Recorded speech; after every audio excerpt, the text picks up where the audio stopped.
melt is when I'm ocean waves.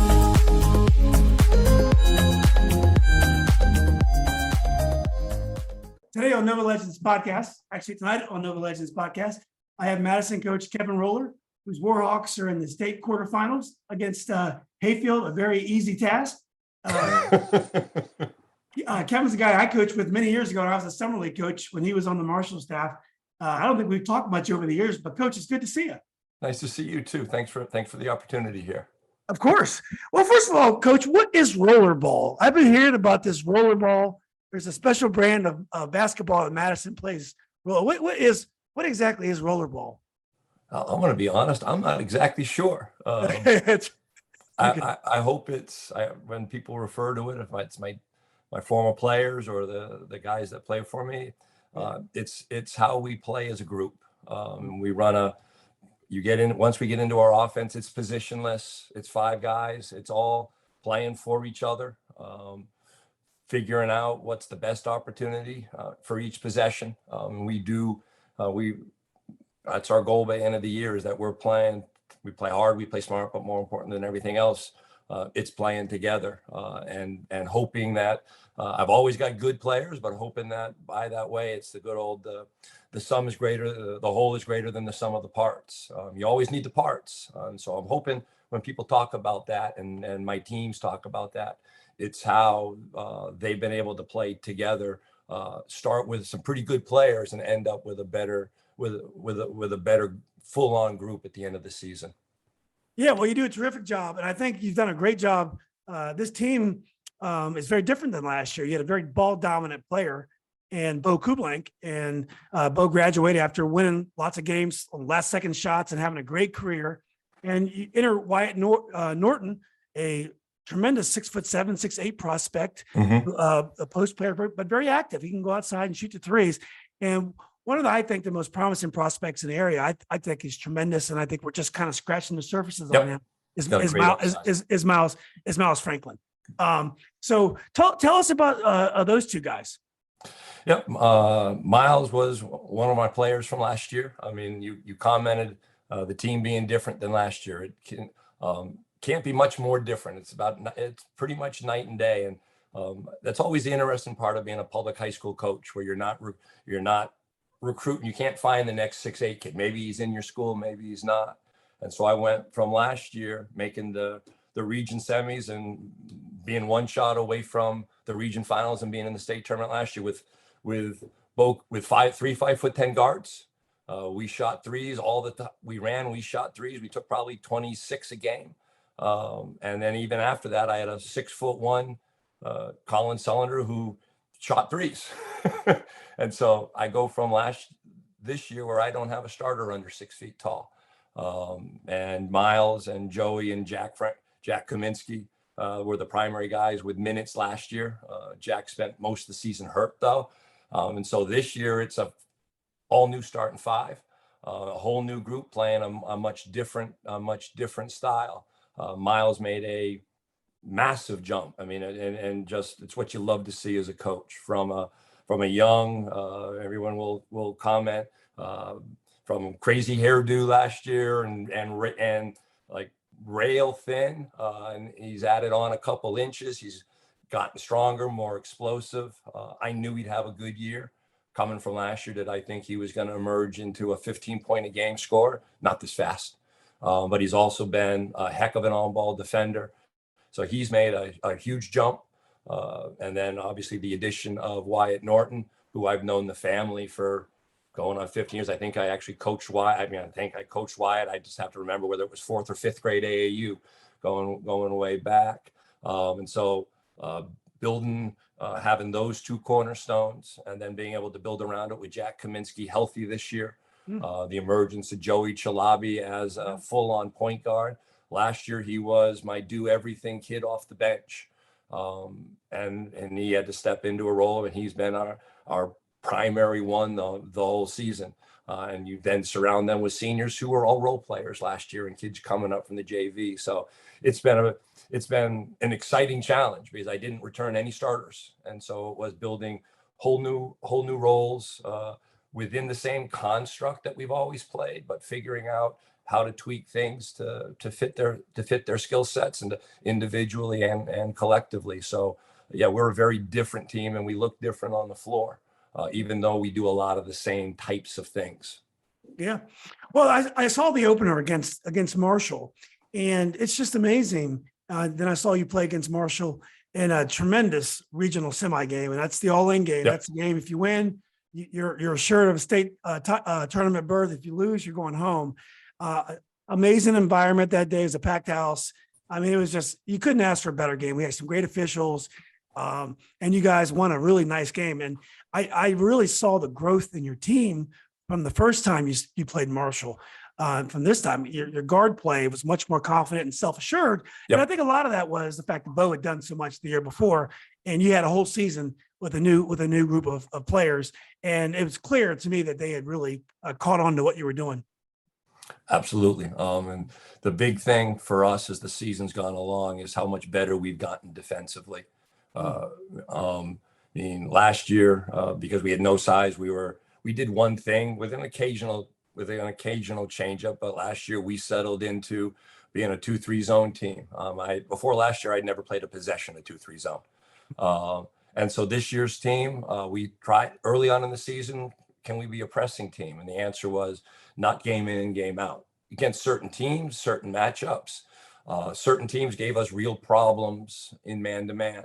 So we've been a man-to-man team. We've been fall back on what we did last year, a 2-3 team. And we've been at times a very good 1-3-1 team. So it took this group some time to get to the point where we were effective in all three. So we had some struggles, but the last 2 or 3 weeks, everyone said defense travels. For us, defense carried us. A couple games where offensively we struggled. Westfield, even in the district tournament, we struggled offensively for 2.5 quarters, and the defense kept us there. The defense kept us there when we were missing shots and struggling early in the region finals against South Lakes and in the district finals. So that's in terms of growth. We've had good growth individually from our ball handlers. We're a little more confident, but we've had a lot of growth defensively, particularly in the past 3 weeks to a month. Well, what was the key to that Marshall game? Now, Marshall is a team, the sum is greater than the parts. They have an outstanding player in Matthew Leonard. Well, when you look at them on paper, it doesn't seem to be the kind of team that's going to beat every team by 20 like they did. They had a completely dominant season. What were the keys to that game? I know you had a 19-0 run, I believe. I think we were down 22-16. Yep. And I looked up, you're up 35-22, I believe. But I know you had that run. But what was the key to you able to turn the tables against Marshall in that game? Runs happen, but it all started, again, I just commented, it all started with our defense. We did a fantastic job in a lot of their piece sets. Jerry runs really good inbound stuff, and we spent, my guys would probably tell you, oh my God, did we spend a lot of time on their baseline inbound stuff. So we were able to figure out how to limit Matthew, Mr. Leonard, who was fantastic. And then Charlie, the big kid's name, Charlie McDermott, I think. McDermott, who had actually hurt us in the first half. I thought Jack did, because we went primarily man-to-man that whole game, and I thought Jack did an incredible job fighting against him, giving up about 3.5 inches. And our defense was exceptional through that third quarter. And then our offense built off of that. We were able to force some turnovers, get out in transition. And then our better shooters, Joey and Jack, were able to get some open looks. And we were able to get on a really, really good roll. And it ended up being, we were down 22-16 at the end of the second quarter. And I think the run ended at about 38-22. And then give Jerry's team all the credit in the world. They came storming back, and we did everything we could to hold on for the final 3 minutes. And then when in that environment, packed house with people screaming at you, down up one, Joey Chalabi hits 2 free throws with about 11 seconds to go, and then blocks the game tying 3-point shot after they'd missed a free throw intentionally. And Wyatt Norton, we'd commented, got the defensive rebound and knew he wasn't going to be able to stay in bounds. And if you were there, as you threw the ball towards the corner of the gym and was able to burn off about 2.5 seconds before it actually hit anything, which is one of the, in that moment, one of the more basketball IQ plays I've seen in that kind of pressure situation. So yeah, we knew the first game was at home was going to be a great environment and a down to the wire game. And even if after that third quarter run, we knew something was coming, and we were able to hold on down the stretch. Yeah, it almost Norton's heads up play, almost the ball almost hit me in the head on the rebound. It was a great it was a great play by heads up play by that kid. So well, look, you go against South Lakes in the final. South Lakes has kind of been a bogey team for you the last 2 years. They seem to have had your number a little bit. It's been a good matchup for them. What were you thinking going into that game? You guys played a great game. It was a very competitive game. They made some plays down the stretch, and they were able to get a little bit of a gap, but it was a great game. What were you thinking going into the game, and how do you think it went? I think we played very well. The district finals, we played as well. We played well in both games, having learned and starting to realize what we need to do. I mean, we do not match up with their, we've got good size, and they've got all of that quickness in the backcourt. And so I relied on Joey Chalabi, and then we had found some secondary ball handlers. So we just weren't able to put together 32 minutes. Injuries are never an excuse. I mean, Miles was and is banged up. He'd gotten banged up a little bit at the Marshall game, but we fought. And what was the real key in the region finals? Boy, did Jordan Scott play well. Everyone goes, well, we've watched the film as a team. He didn't have a single easy point. He's finishing through two people. Heck, he had an and one falling down, fighting through offensive rebounds. The region player of the year played like the region player of the year that game. And we were still there. It was a 3-point game midway through the fourth quarter.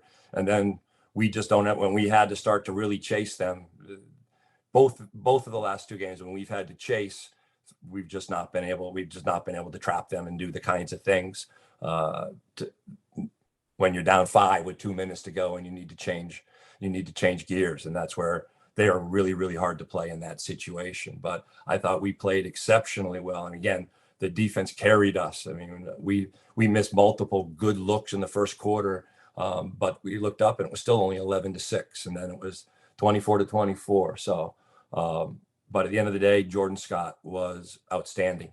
And they were able to make a few more plays than we did to create a tiny bit of separation. And then it's just really hard to chase them. Yeah. He's another player that I saw him at the beginning of the year, then I saw him last week, and he's taken some quantum leaps forward. And the whole team has, but he scores quietly. He reminds me of Reggie Williams, played at Georgetown, kind of a skinny, strong player. And he goes off of both feet in traffic quickly. So he gets the rebound, quickly gets up, both hands, both feet. And he scores very quietly. I mean, next thing you know, I didn't think he had 29 that day. I was surprised. A lot of scores when they score 29, you feel that. It was, he does a lot of, he's a better offensive rebounder than people give him credit for. Yeah. We watched he beat a triple team on a post up. Yeah. And just like, well, what do you want me to do? You can't play any better defense than that. And he was still able to find the basket. Yeah, I'm not even sure where he got that kind of talent from, because his parents weren't, they couldn't play basketball at all. So, but let's go to the state quarterfinal. Yep. You drew Hayfield, and where's that game, Coach? That's going to be at South County at 7 p.m. South County, it's I believe it's 7. So we get to try to get on a bus in Beltway traffic at 5 p.m. on Friday. That ought to be entertaining. Exactly. You finally make the state tournament. Bus can use the express lanes. Exactly. You get the state tournament and you get to go in rush hour to South County. So anyway, obviously we all know a lot about Hayfield. We've been watching them for the last couple of years. But what do you think about Hayfield, and what are some of the keys to Madison's success? Hayfield's, they've got 5 guys that can all score. They got 5 guys that can, 4 guys that can really handle, and David King just finds ways to be impactful. You look at me, so he's only 6'2", and he runs the floor incredibly well. He's a good free throw shooter. He's always in the right place at the right time, and he's got guys from Briscoe and the Annandale kid. John Awoke. Yeah, John Awoke, Mhm. who get into the lane well. They're really good at finding him. Greg Jones obviously had a massive game against Edison. So they present a lot of challenges. The biggest one, and the one that we're focused on, and one of the things that I thought Edison did well, was not allowing them to run their game, not just in transition, but off of turnovers. I listened to Carlos was talking, and he said they average 17 steals a game. Well, that turns into a lot of points. And so, if you're going to play any team like that, and South Lakes is similar to that, that it is about ball security and making them defend. Coaches always talk getting to the third or the fourth side, and to seeing it, trying to get them frustrated of how much effort they have to spend handling action after action when they're used to hopefully being able to overwhelm people with in your personal space pressure, which I've watched a lot of film, and they did that to a lot of teams. So and when we've struggled against South Lakes, that was oftentimes one of the big challenges we had when we handled pressure against South Lakes. That would give us the lead, but South Lakes was able to. They just kept coming at you for 32 minutes. So we need to, having fortunately played South Lakes 4 times, I can't think of a better prep for Hayfield and the kind of on-ball pressure, the desire to turn you over and to get out in transition, than who we had to play in the district finals and the region finals, even if we came up short. Yeah, well, I definitely think it's an interesting matchup. The teams are very different. It'll be a fun game to watch. Definitely. Wishing you luck. Coach, you've done a great job with his team. You got a very young team as well. I mean, I know you got some seniors, but you also have some great players that are coming back. So I think you're really building something strong for the next couple of years. It's going to be really fun to watch you this weekend. Best of luck to you to get beyond this weekend as well. And then in the next year, I can only imagine, how far you guys can get if you can keep this bunch together. Yep. No, you try not to look too far ahead, but you can look the growth of Miles from 1 year to the next. If he can put the next piece together, as Wyatt gets accustomed to our system, and builds his skill set both inside and out, because he's got that potential to be really being able to attack at different levels. And so as they continue to build their game, and the guys that are our role players, Stephen Cruz, Sumai Frua, who were the top guys in our JV team last year, and they've moved into the guards coming in off the bench, and the opportunity for them to step up. So no, I love the transition from last year to this year with completely different groups. Next year will be a different group, but there will be a lot more continuity and hope and growth from within. But yeah, no, it's playing Carlos again. I mean, way back when we were in the same district, so I get to see him twice a year. I haven't played Carlos in I don't know, he just probably remember better than I was, but probably at least 4 years, I think was the last time we played Hayfield. After getting to play them twice a year for several years. Yeah. Well, he hasn't changed. He still smiles a lot. So, well, anyway, Coach, well, look, this has been great. Thanks for taking the time. I know it's a special week for you and you're really busy, but I was dying to talk some basketball with you. Again, great job with your team. Congratulations. All basketball coaches dream about going to a state tournament. So you don't have far to go. It's just right down the road, but it's a state tournament. And the possibilities are endless. So, again, best of luck, and, hope to talk to you soon. Oh, Coach, thanks for having me on. Thanks. Yeah. Thanks, Kevin. All right, buddy. All right.